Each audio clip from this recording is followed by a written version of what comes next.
bahwa Roh Kudus itu akan disebut sebagai penolong yang lain. Di sini dikatakan, aku akan minta kepada Bapa dan aku akan memberikan kepadamu seorang penolong yang lain supaya ia menyertai kamu selama-lamanya. Kenapa disebut penolong yang lain? Kalau ada penolong yang lain, berarti ada sang penolong. Siapakah sang penolong itu? Lah ini pun disalahpahami. Kalau saudara-saudara ke toko-toko buku akan mendapati bahwa yang disebut sang penolong yang lain itu bukanlah Roh Kudus, tetapi adalah seorang nabi yang datang setelah zaman Yesus. Dalam konteks ini kemudian buku-buku ini membenarkan umat Islam bahwa nabi itu adalah Nabi Muhammad, bukan Roh Kudus. Atas dasar ini seorang yang bernama Alexander kemudian masuk agama Islam, meninggalkan agama Kristen dan namanya diganti Muhammad Dzulkarnain. Aslinya namanya Alexander. Namanya Alexander diganti Muhammad Dzulkarnain. Banyak buku-buku yang lain.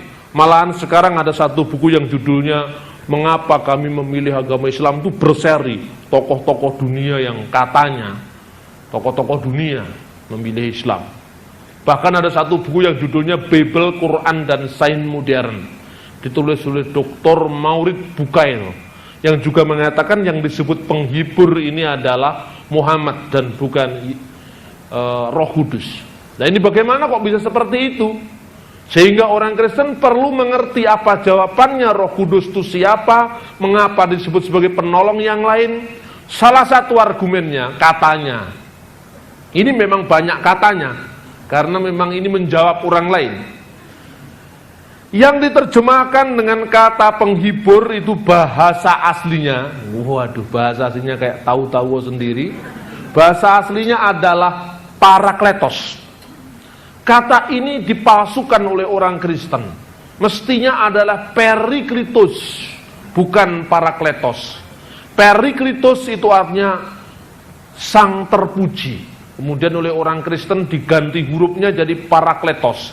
Sang terpuji itu di dalam bahasa Arabnya adalah Ahmad, Mahmud, Muhammad.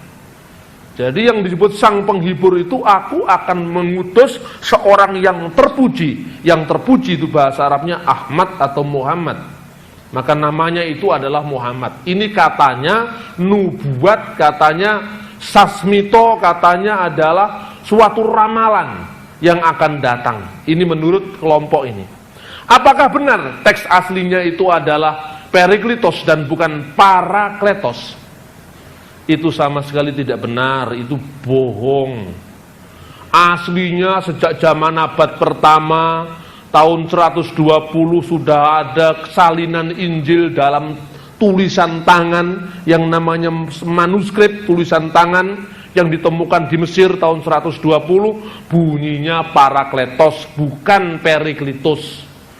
Dan bahasa Yunani itu tidak sama dengan bahasa Ibrani, bahasa Arab. Setiap bahasa itu sendiri-sendiri. Bahasa Ibrani dan bahasa Arab itu menarik, saudara-saudara. Menariknya itu gini. Kata-kata dalam bahasa Ibrani dan bahasa Arab itu hanya dibentuk dari 3 huruf mati. 3 huruf mati itu kemudian diberi huruf hidup vokal sesuai dengan kebutuhannya. Contohnya, Shalom itu artinya damai. Orang yang membawa damai, Shalomu. Ini Ibrani. Bahasa Arab juga gitu, Salam. Salam, orang yang membawa damai, Salam. Salam itu kata benda yang artinya damai sejahtera. Jadi Assalamualaikum, peace be with you all. Salam sejahtera untuk Anda semua. Assalamualaikum bahasa Ibraninya Shalom Aleichem. Ya memang itu saudara ini. Iska Ismail itu kan anaknya Bapak Ibrahim itu, jadi miriplah satu sama lain kayak Sunda, Jawa, Bali, Melayu, Indonesia itu mirip satu sama lain. Nah, orang yang meminta perdamaian itu syaratnya dia harus taat kepada Tuhan, jadi aslam. Salam jadi aslam.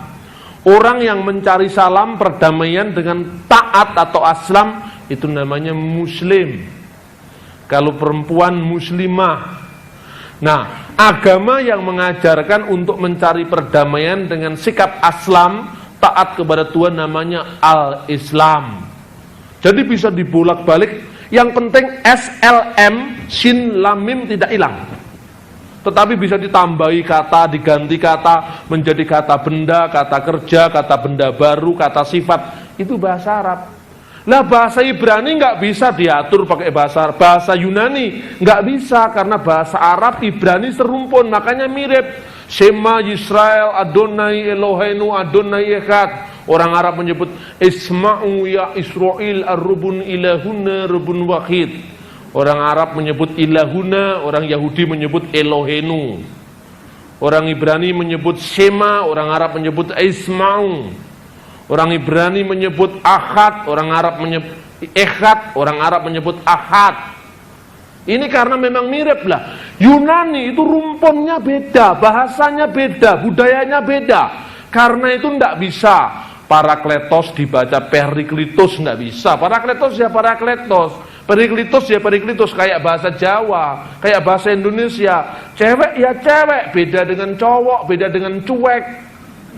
Itu tidak sama, beda dengan cowek, tidak sama. Cowek, cewek, cowok, cuek itu tidak sama. Itu nggak sama dengan bahasa Arab lah. Ini sudah salah metode, salah dalam menerapkan bahasa sehingga mereka keliru semua. Yang kedua, sejak semula memang saudara-saudara kita umat Islam ini ingin meyakinkan bahwa sebenarnya agama yang dibawa oleh Nabi Muhammad, Nabi mereka itu sudah diramalkan dalam Taurat, Injil yang ada pada kita ini. Berusaha diyakinkan sejak abad ke-8 Masehi, muncullah seorang penulis yang bernama Ibnu Ishaq, putranya Ishaq. Ibnu Ishaq itu menulis sebuah buku, The Life of Muhammad. Bahasa aslinya bahasa Arab Sirat An-Nabawiyah, jadi sejarah hidup Nabi. Itu kemudian dikumpulkan kembali oleh penerusnya yang bernama Ibnu Hisham. Makanya sekarang adalah disebut Sirah An-Nabawiyah li Ibn Hisham. Ini sangat terkenal, terdiri dari 4 juz. 4 juz itu bukan juz. Juz itu bagian. Jadi juz pertama, juz kedua, juz ketiga, juz keempat. Nah, di dalam juz pertama dari kitab itu, saya ingin sampaikan begini.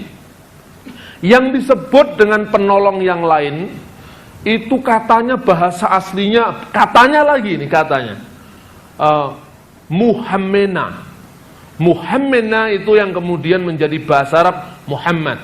Itu. Ini menurut abad 8 Masehi, ini sudah ada ini. Nah ini makanya perlu saya sampaikan di sini karena orang Kristen pasti tidak tahu ini. Kalau cari abad 8, cari yang lama-lama, yang baru-baru aja lah gitu. Tapi nyatanya banyak orang yang kemudian meninggalkan imannya gara-gara tidak bisa menjawab. Muhammad itu Muhammad katanya. Jadi persis itu. Saya teliti, saya carikan data-data, saya carikan data sampai di Yordan sana, di Amman sana. Saya menemukan satu bukunya dalam bahasa Arab langsung. Kemudian saya cari manuskrip-manuskrip yang dirujuk oleh Ibnu Ishaq itu siapa, ketemulah sudah. Ternyata saudara-saudara, kata Munhamena itu tidak menunjuk Muhammad, tidak. Munhamena itu asalnya dari kata Menahem. Menahem itu artinya pembela, penghibur, penolong. Makanya ada Menahem Begin. Orang Israel namanya Menahem, itu artinya penolong. Jadi Menahem itu penolong. Bahasa Ibrani Menahem itu kalau jadi bahasa Aram, bahasa yang dipakai Tuhan Yesus namanya bahasa Aram, biasanya ditambah A di depannya. Misalnya Mesiah jadi Mesiha, Menahem, Menahemna. Menahemna itu kemudian oleh si Ibnu Ishaq ini diartikan Muhammad. Jadi hanya mirip kata-katanya tapi artinya sama sekali beda. Kata-katanya memang mirip tapi tidak berkaitan. Inilah yang di Jawa dinamakan Darmo Gandul. Otak atik matuk. Jadi sekedar matuk otak atik mirip-mirip. Nah saya katakan, ini pernah saya sampaikan kepada salah seorang dari muridnya Kiai siapa ini, yang di Surabaya ini, yang nelpon saya ke rumah. namanya adalah Kiai Abdullah Wasian. Nah, dia nelpon ke saya, apa benar itu Monahemna? Karena dikatakan Pak Bambang katanya paham sekali bahasa Timur Tengah. Ya, paham sekali ya enggak, tapi mungkin ya lebih paham dari Anda gitu. Bagaimana Pak kata itu? Katanya itu Muhammad. Oh, itu kalau di sini namanya Darmo Gandul. Darmo Gandul itu diotak-atik, asal memper, asal mirip satu sama lain. Katanya ya ini membuktikan. Wah, kok bisa begitu? Dia kaget. Nah, Darmo Gandul itu dilarang oleh pemerintah Soeharto dulu. Ada buku polemik yang anti-Islam ditulis oleh orang Jawa yang namanya Anonim.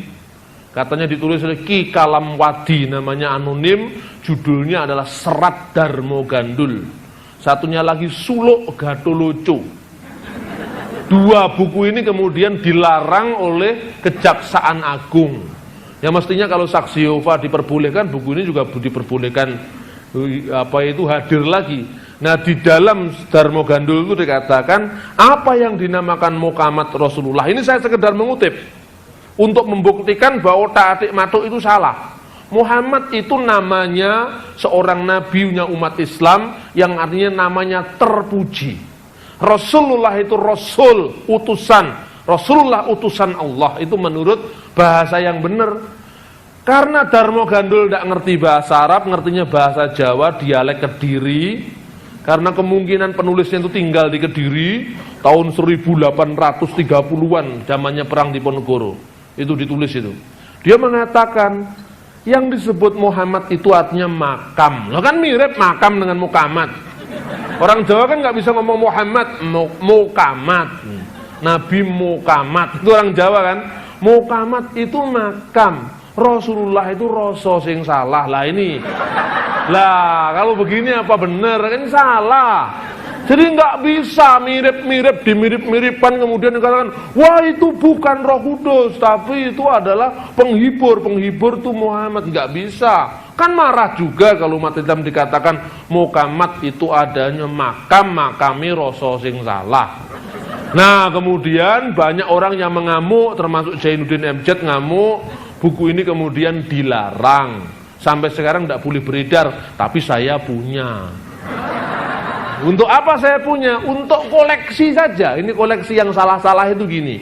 Darmo Gandul itu salah, Gatoloco itu salah. Kenapa dia salah? Dia salah paham, dia kurang pinter, dia kurang cerdas. Orang yang menyebut bahwa Injil Yohanes tidak meramalkan Roh Kudus, tapi meramalkan seorang nabi, ya itu juga salah. Kenapa salah? Karena salah paham, kurang cerdas dan sebagainya.